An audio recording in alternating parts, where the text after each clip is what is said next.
জাতীয় ভোক্তা অধিকার সংরক্ষণ আইন বাস্তবায়ন রাঙামাটির কাপ্তাইয়ে পরিচালনা করা হয়েছে ভ্রাম্যমাণ আদালতের অভিযান।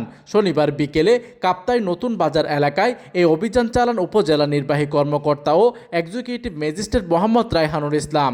এই সময় ভোক্তা অধিকার সংরক্ষণ আইনের 52 ধারায় দ্বীপ রেস্টুরেন্টকে 500 টাকা অর্থদণ্ড করা হয়। একই অভিযানে মেসার্স হাফিজ স্টোর থেকে সরিষার তেল সহ বিভিন্ন পণ্যর নমুনা সংগ্রহ করেন দায়িত্বপ্রাপ্ত কর্মকর্তারা।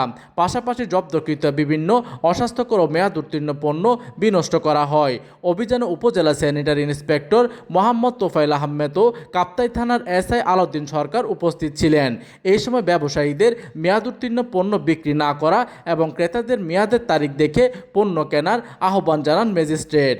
প্রতিনিধি ঝুলন দত্তের পাঠানো তথ্যচিত্রে ডেস্ক নিউজ, দিগন্তের বার্তা 24, কাপ্তাই।